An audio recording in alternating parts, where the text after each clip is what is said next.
السلام علیکم ورحمۃ اللہ وبرکاتہ۔ الحمدللہ نحمده ونستعینه ونستغفره ونؤمن به ونتوکل علیہ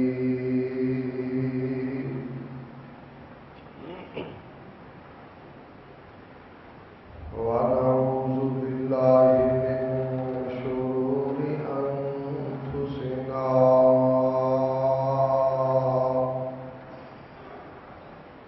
ومن سيئات أعمالنا،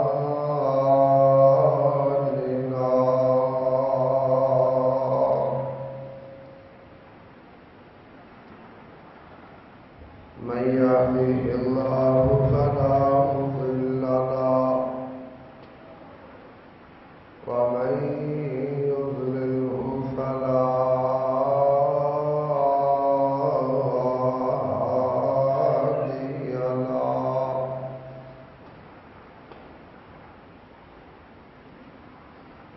ونشهد أن لا إله إلا الله وحده لا شريك له، ونشهد أن محمدا عبده ورسوله،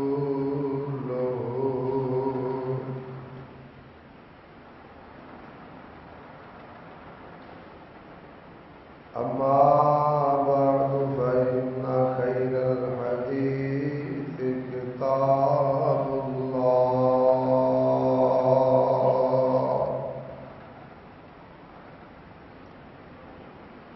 وخير الهدي هدي محمد صلى الله عليه وسلم، وشر الأمور محدثاتها وكل محدثة بدعة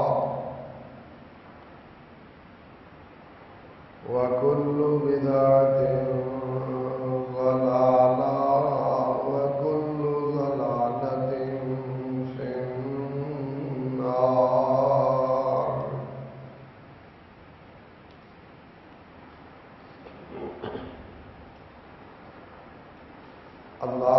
اللهم صل على محمد وعلى آل محمد كما صليت على إبراهيم وعلى آل إبراهيم إنك حميد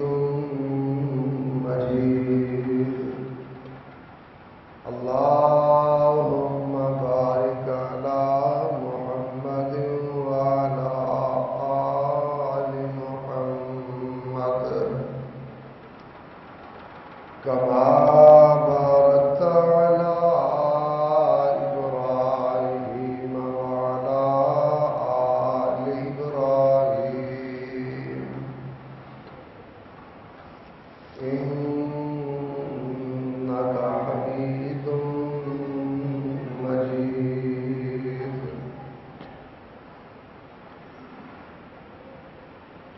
رب اشرح لي صدري ويسر لي أمري واحلل عقدة من لساني يفقهوا قولي، رب زدني علما رب زدني علما رب زدني علما۔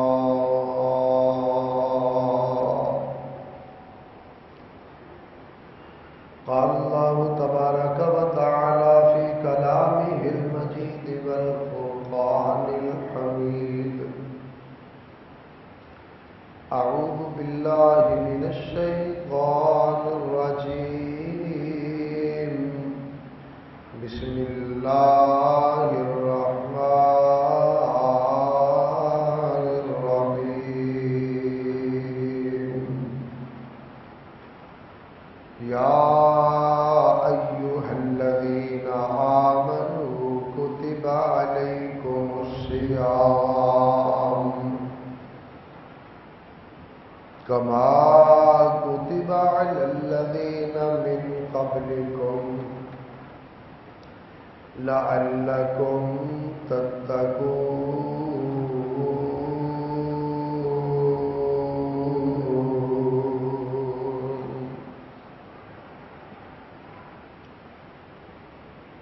صدق اللہ العظیم و صدق رسولہ النبی الکریم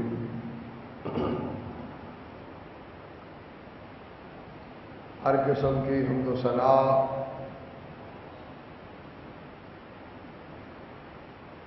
کبریائی بزرگی برتری اللہ احکم الحاکمین ارحم الراحمین مالک یوم الدین کے لیے جو ساری کائنات کا پیدا کرنے والا، ساری کائنات کو بنانے والا، ساری کائنات کا نظام چلانے والا اکیلا ہے۔ اس کے اقتدار میں، اس کے اختیار میں، اس کے انتظام میں کوئی اس کا شریک نہیں، کوئی اس کا ساجی نہیں، کوئی اس کا ہمسر نہیں۔ اللہ کی حمد و ثنا کے بعد بے شمار ان گنت لا تعداد لامحدود درود و سلام میرے اور آپ کے پیارے آقا، میرے اور آپ کے پیر و مرشد امام الانبیاء، خاتم الانبیاء، نبی الانبیاء جناب محمد الرسول اللہ صلی اللہ علیہ وآلہ وصحابہ وسلم کی ذات اقدس و مقدس پر کہ جنہیں کائنات کے رب نے اہل کائنات کی ہدایت اور رہنمائی کے لیے رحمت کائنات بنا کر مبعوث فرمایا۔ اس کے بعد کروڑوں رحمتیں ہوں حضرات صحابہ کرام، ازواج مطہرات، ائمہ اہل بیت، سلف صالحین اور ہمارے والدین پر۔ کسی چیز کی کسی طرف نسبت کا ہو جانا اس کے اندر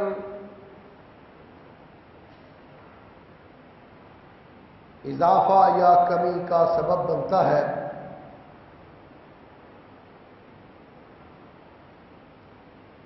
اچھی چیز کی طرف نسبت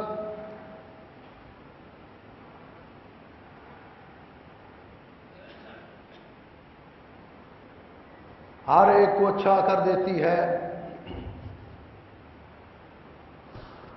بری چیز کی طرف نسبت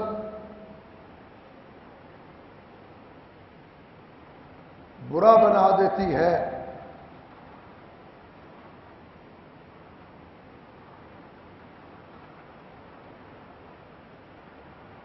رمضان المبارک مقدس مہینہ، بابرکت مہینہ، رحمتوں کا خزینہ کہ جس کے اندر رحمت کی ہوائیں چلتی ہیں، برکت کی گھٹائیں آتی ہیں۔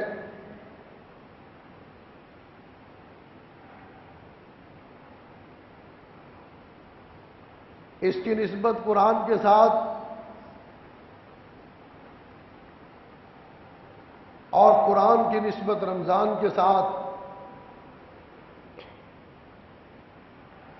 شہر رمضان الذی انزل فیہ القرآن،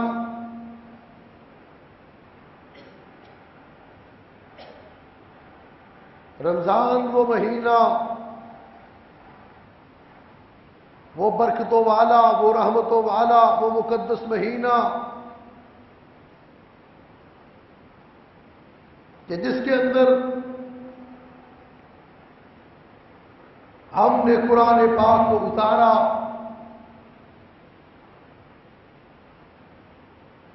یعنی کتنا عظیم مہینہ ہے یہ رمضان المبارک کا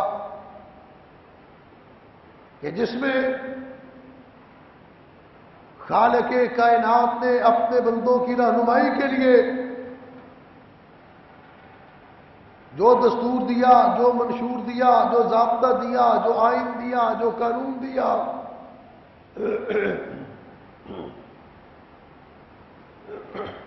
اس کو رمضان المبارک میں مقدس مہینے میں اتارا۔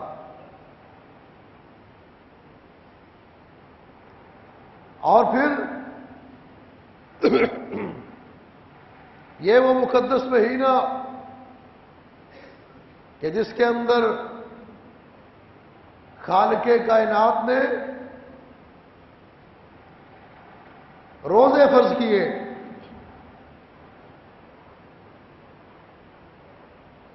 قرآن بھی رمضان میں اترا، روزے بھی رمضان میں فرض ہوئے۔ رمضان المبارک کے دنوں میں روزہ رکھنا یہ سعادت بھی ملی تو رمضان المبارک کے مقدس مہینے کو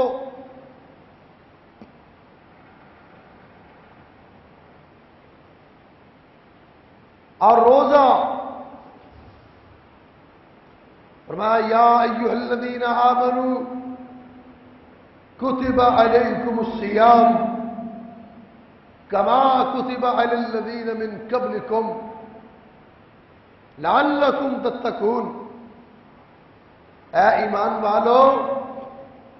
تم پر اس طرح روزے فرض کیے گئے جس طرح پہلی امتوں پر روزے فرض کیے گئے، پہلی شریعتوں کے اندر روزے فرض کیے گئے،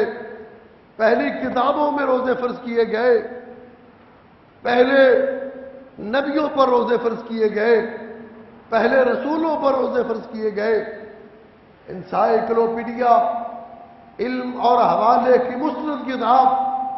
اس کے اندر لکھا ہے کہ کوئی قوم ایسی نہیں گزری،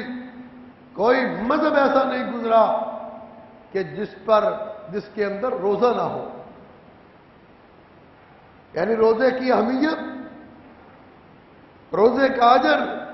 روزے کا ثواب، روزے کی افادیت، روزے کی فضیلت، روزے کے مناقب ہر مذہب کے اندر پائے جاتے ہیں، چاہے وہ آسمانی ہو یا زمینی، الہامی ہو یا بندے کا اپنا بنایا ہوا، ہر مذہب کے اندر روزے۔ اور اس کی وجہ یہ ہے کہ روزہ ایک ایسی عبادت ہے جو ٹیوننگ کرتا ہے انسان کی، انسانی مشینری کی، انسانی جسم کی،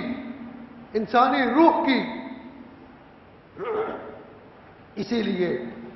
ساری قوموں کے اندر روزے، قدیم عبادت، اور ایسی عبادت جو قدیم سے چلی آ رہی ہے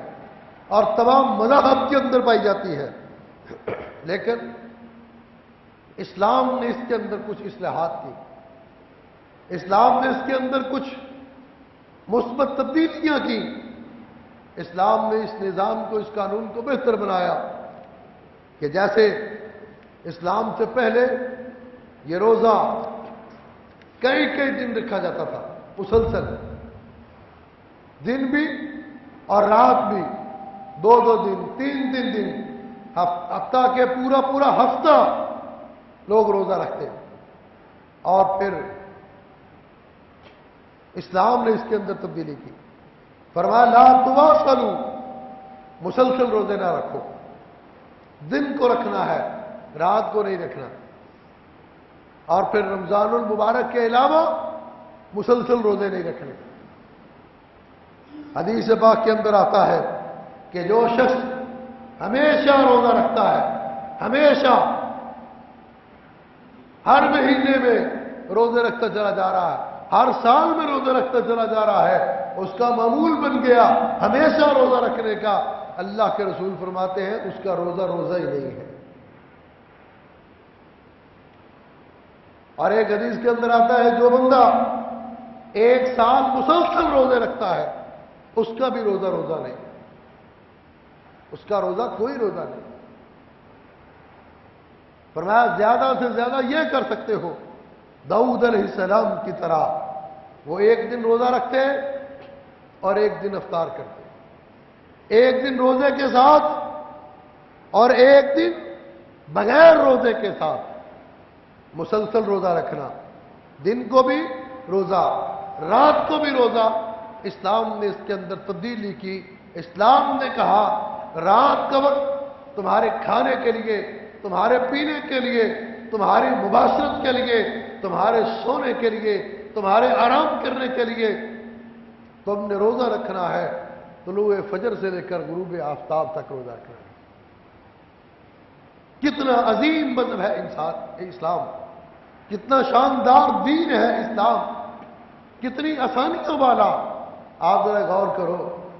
اگر رات کو بھی روزہ ہوتا کیا بنتا اس قوم؟ اتنے لوگ آپ کو مسجد میں نظر آتے، لیکن اسلام جو حکمتوں سے بھرا ہوا دین ہے، اسلام جو مصلحت سے بھرا ہوا دین، اور پھر اس نے اس کے اندر دوسری تبدیلی کی، فرمایا اللہ کے رسول صلی اللہ علیہ وسلم نے یہ بھی دیکھو امت کی فلاح ہے، انسانیت کی فلاح، اسلام کتنی شفقت اور محبت والا دین ہے، اور اسلام کی تعلیمات کتنی سادہ، کتنی آسان اور کتنی رحم والی ہے۔ فرمایا عورت جو حاملہ ہے، جس کے پیٹ کے اندر بچہ پل رہا ہے، وہ روزہ نہ رکھے، وہ قضا کر لے، وہ بعد میں روزہ رکھ لے، کوئی بات نہیں۔ مسافر ہے، سفر کرنے والا، بیمار ہے، بیماری کی حالت میں، فرمایا وہ بعد میں روزہ رکھے، اس کی قضا کر لے۔ ایک بیمار شخص ہے، اس کی طبیعت اجازت نہیں دیتی، لیکن ہو بیمار، یہ نہیں کہ روزہ رکھنے کی باری آئے تو کہے جناب شوگر لو ہو جاتی ہے، شوگر ہائی ہو جاتی ہے، اگر میں روزہ رکھوں سارا دن گلے پہ بیٹھ کے پیسے گنتا رہتا ہے، اس وقت شوگر لو نہیں ہوتی، سارا دن فیکٹری میں کھڑا نگرانی کرتا ہے کام کی، اس وقت اس کی شوگر لو نہیں ہوتی، سارا دن اپنا بزنس کرتا ہے، تجارت کرتا ہے، پیسے گنتا ہے، ڈیلنگ کرتا ہے، کاروباری معاہدے کرتا ہے، کاروباری باتیں کرتا ہے، اس وقت تو اس کی شوگر لو نہیں ہوتی، روزہ رکھتا ہے کہتے ہیں میری شوگر لو ہو جاتی ہے۔ بیمار ہو، بیمار، حقیقی بیمار، ذہنی بیمار نہیں، نفسیاتی بیمار نہیں، سوچ کا بیمار نہیں، بیمار ہو، اسلام نے یہ سہولت دی کہ وہ بعد میں رکھے۔ اور اگر مستقل بیمار ہے، کوئی مستقل، فرمایا وہ فدیہ دے دے، اللہ اس کو معاف کر دے گا۔ اور پھر روزہ کتنی آسانی پیدا کی، فرمایا مسافر ہے، سفر کرنے والا، وہ روزہ بعد میں رکھ سکتا ہے، قضا کر سکتا ہے، لیکن اسلام سے پہلے مسافر روزہ نہیں چھوڑ سکتا تھا، مسافر کو روزہ معاف نہیں تھا، نہ مسافر کو، نہ مہمان کو، نہ میزبان کو، بلکہ میزبان کے لیے ضروری تھا کہ وہ اپنے مہمان کو روزہ رکھوائے، لیکن اسلام نے اس کے اندر اصلاح کی۔ اور پھر تیسری اصلاح اسلام نے ایک بہت بڑی کی کہ پہلی قوموں کے اندر روزہ رکھنے کے بعد اپنے اوپر غمگینی کی حالت طاری کر لیتے تھے، لاچاری، بیچارگی، نہ نہانا، نہ کپڑے بدلنا، نہ خوشبو لگانا، نہ گندا کرنا، کیوں جی؟ روزے کی حالت میں۔ اسلام نے اس کے اندر بھی اس طرح اصلاح کی، فرمایا کہ روزہ رکھو تو نہاؤ، اچھا لباس پہنو، اچھے کپڑے، صاف ستھرا لباس پہنو، خوشبو لگاؤ، خوشبو کا استعمال کرو، اچھا لباس پہنو اور پہن کر پھر مسجد کے اندر آؤ۔ اسلام نے اس کی اصلاح کی۔ اور پھر یہ روزہ کہ جس کی اتنی اہمیت اور اتنی فضیلت کے ہر مذہب کے اندر، ہر قوم کے اندر آیا، اس کا فائدہ کیا ہے؟ لوگوں نے روزہ کیوں رکھا؟ اللہ نے روزے کی فرضیت کیوں کی؟ اس لیے کہ سب سے پہلے جو روزے کا فائدہ ہوتا ہے وہ جسم کو تو ہوتا ہی ہوتا ہے، لیکن جسم سے پہلے روح کو بھی ہوتا ہے۔ روزہ رکھنے سے روحانیت میں اضافہ ہوتا ہے۔ آپ یہ بات یاد رکھیں اور دیکھیں، آزمائیں کہ روزہ رکھنے کے بعد انسان کی روحانیت کے اندر کتنا اضافہ ہے، روحانیت کے اندر کتنی تبدیلی ہے۔ رمضان المبارک شروع ہوتا ہے اور شروع ہوتے ہی مسجدیں بھر جاتی ہیں، تراویح کے اندر رونق، قیام اللیل کے اندر رونق، اعتکاف کی رونقیں، سحری کی رونقیں، افطاری کی رونقیں، مسجدوں کا بھر جانا، عبادت کی طرف دل کا لگ جانا، یہ ساری باتیں اس بات کی دلیل ہے کہ روزہ رکھنے سے روحانیت کے اندر اضافہ ہوتا ہے۔ اور جس بندے کی روح مضبوط ہو اس پر شیطان کا حملہ اتنی جلدی کا آمد نہیں ہوتا، اور جس کی روح کمزور ہو چکی ہو پھر اس کے لیے گناہ نہیں رہتا۔ جس کی روح کمزور ہو گئی ہو، ختم ہو گئی ہو، اس کا طرف پھر اسلام کی طرف، دین کی طرف، اللہ کی طرف، دین کے کاموں کی طرف، اللہ کے رسول کی طرف، اللہ کے رسول کے احکامات کی طرف، اللہ کے رسول کے طریقوں کی طرف، اللہ کے رسول کی پیاری سنتوں کی طرف پھر اس کا رجحان نہیں رہتا، اس کی سوچ نہیں رہتی۔ روح اور جسم دونوں ہوں تو انسان بنتا ہے، لیکن اگر انسان روحانی طور پر کمزور ہو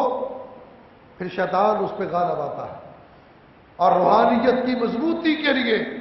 روح کی مضبوطی کے لیے، روح کی طاقت کے لیے، روح کی قوت کے لیے اللہ پاک نے روزوں کو فرض قرار دیا۔ روزوں کا پورا مہینہ روح کی ٹیوننگ ہے، روح کی سروس ہے۔ وہ انسان کی روح جو اللہ اور اس کے رسول کی طرف سے بھٹک گئی تھی، اس کو راہ راست پہ لانے کے لیے روزے کو رکھا گیا کہ روزے سے روحانیت کے اندر اضافہ ہوتا ہے۔ انبیاء کے واقعات تمہارے سامنے موجود ہیں کہ وہ پہلے بھی روحانی طور پر مضبوط تھے، روحانی طور پر ان کے اندر بہت بڑی طاقت تھی، لیکن اس کے باوجود اللہ نے انبیاء کو روزے رکھوائے۔ عیسیٰ علیہ السلام کو نبوت کا اعلان کرنے سے پہلے، حضرت عیسیٰ علیہ السلام کو انجیل دینے سے پہلے بائبل کے اندر لکھا ہے کہ کائنات کے رب نے حضرت عیسیٰ علیہ السلام کو روزے رکھوائے، تاکہ جو بائبل ان کو ملنے والی ہے، جو نبوت کا تاج ان کے سر پہ آنے والا ہے، اس کے لیے ان کی روح تیار ہو، ان کی روح مضبوط ہو، اس کے لیے ان کی روح کے اندر ایک قوت اور طاقت آ جائے۔ اور اسی طرح موسیٰ علیہ السلام کو دیکھیں، وَوَاعَدْنَا مُوسَىٰ 30 لَيْلَةً وَأَتْمَمْنَاهَا بِعَشْرٍ۔ ہم نے موسیٰ علیہ السلام سے بھی وعدہ لیا، انہوں نے روزے رکھے اور ان کی تکمیل کے بعد کہا 10 دن اور رکھو۔ موسیٰ علیہ السلام کے سر پہ نبوت کا تاج سجانے سے پہلے اللہ نے ان کو بھی روزے رکھوائے۔ اور میرے اور آپ کے پیارے آقا امام الانبیاء، خاتم الانبیاء، نبی الانبیاء جناب محمد الرسول اللہ صلی اللہ علیہ وآلہ وسلم اعلان نبوت سے پہلے کچھ ستو کچھ جو لے کر غار حرا میں چلے جاتے، وہاں اللہ کی عبادت کرتے، کئی کئی دن تنہائی کے اندر گزارتے، وہاں روزے کی حالت میں اللہ کو یاد کرتے، اللہ کی عبادت کرتے، اور یہ اللہ نے آقا علیہ الصلوۃ والسلام کے دل کے اندر ڈالا، آپ کے دل کو اس کی طرف لگایا، اس کام کی طرف اگر رغبت کی تو اللہ نے دی۔ اللہ کو پتہ تھا کہ میں نے آخری نبی کا تاج، ختم نبوت کا تاج، ختم الرسل کا تاج، خاتم النبیین کا تاج ان کے سر پہ سجانا ہے، اور اس سے پہلے اللہ کے رسول صلی اللہ علیہ وسلم غار حرا میں جاتے، کئی کئی دن وہاں پر تنہائی کے اندر خلوت کے اندر اللہ کی عبادت کرتے، کچھ ستو اور جو لے کر کے جاتے اور ان کے ساتھ ہی گزارا کرتے۔ روحانیت کے اضافہ میں اضافہ، اور پھر دوسرا بڑا فائدہ روزہ رکھنے کا یہ ہوتا ہے کہ روزہ رکھنے سے انسان کی نیکی کی طرف رغبت بڑھ جاتی ہے، نیکی کی طرف رغبت بڑھ جاتی ہے۔ حدیث پاک کے اندر آتا ہے کہ اللہ کے رسول صلی اللہ علیہ وسلم رمضان المبارک میں